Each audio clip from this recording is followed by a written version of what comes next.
Al-Quran itu dikatakan disempurnakan. Makanya saya sering mengatakan satu-satunya agama yang menemukan akal itu cuma Islam melalui Al-Quranul Karim.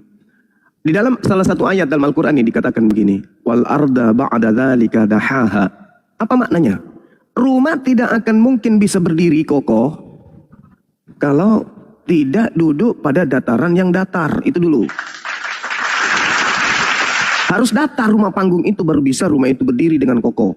Kalau dia medannya miring, itu pasti akan mudah rawan kena banjir, longsor, dan hal-hal yang akan merusak bangunan tersebut. Maka Al-Quran mengatakan dahaha. Dihamparkan dunia itu. Karena dunia itu tidak seluas cuma 1 kilometer, 1000 kilometer. Enggak. Dia luas bumi ini. Luas, maka dia berbentuk hamparan. Tetapi bentuk secara umumnya itu berbentuk bulat. Kenapa bukti bahwa bumi itu bulat? Kita lihat dalam Al-Quranul Karim. Khalaqas samawati wal arbil haqqa. Yukawwirul lail 'alan nahar wa yukawwirun nahar 'alal lail. Jelas itu. Tidak mungkin terjadi di alam semesta ini, khususnya bumi yang kita pijak ini. Tidak mungkin terjadi siang dan malam kalau dia tidak bulat, tak mungkin. Bagaimana ceritanya bisa terjadi siang dan malam? Matahari tetap. Matahari nggak berputar dia, tetap pada porosnya. Bumi yang memutari matahari. Nah, kalau bumi ini tidak bulat, maka tidak terjadi siang malam. Yang terjadi apa? Sekali siang terus, sekali malam terus. Kenapa? Karena matahari tidak bulat. Karena karena bumi ini bulat, maka terjadi siang dan malam. Aku menciptakan langit dan bumi dengan tujuan yang benar. Aku memasukkan malam atas siang dan memasukkan siang atas malam dan menundukkan matahari dan bulan masing-masing kemudian berjalan menurut waktu yang ditentukan. Ingatlah, akulah Allah yang maha mulia, yang maha mengampuni. Ini jelas artinya bahwa bumi ini bulat dalam Al-Quran. Namun cakupannya dihamparkan.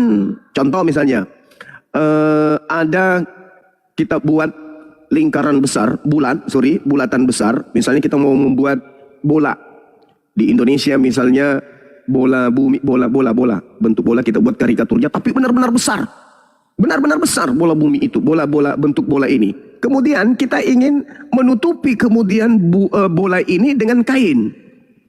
Bagaimana caranya? Ya kain itu kita hamparkan, menutupi lingkaran bola tadi. Itulah yang dimaksud Al-Quran dengan mengatakan dahaha. Jadi dihamparkan. Contoh, kita berdiri di Senayan. Datar nggak? Datar. Kita di laut, naik perahu. Apakah kemudian kita melihat air yang ada di permukaan bumi datar? Datar. Jadi Al-Quran mengatakan dahaha, dihamparkan sehingga dia berbentuk seperti itu, datar. Namun kondisi bumi itu bulat.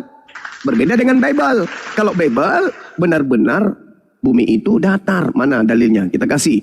Di dalam Daniel 4 nomor 10, nomor 11. Kemudian mana lagi?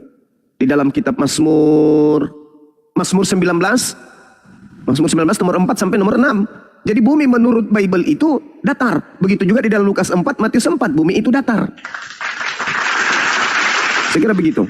Jadi kalau misalnya ada Kristen mengatakan bumi itu bulat, itu nggak ada di dalam Bible. Cuman berbentuk lingkaran. Kalau lingkaran kan beda dengan bulat. Kalau lingkaran itu koin juga lingkaran, tetapi berbentuk gepeng. Begitu saya rasa teman-teman. Silakan.